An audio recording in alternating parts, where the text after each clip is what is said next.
الحين كذا يصور. هذه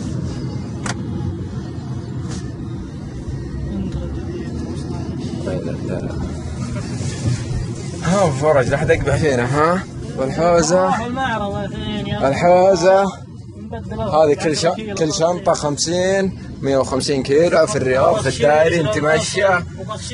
هذه رئاسة الحرس ولا حد حولك. تبي تبخشش مين؟ المصري. يلا تبخش بكيلو يلا دندن. أحد شيء ناقصه شيء؟ لا ما نبي نخرب الناس يا اخوي. جروب الزبالين ما ادري. يلا كيلو على التصريح والله ولا شيء. ها تبغون سكرت. ها وهذه بستانات ومطير أفضل لقمة في السوق. وهنا بعد وسلامتكم يا رباي.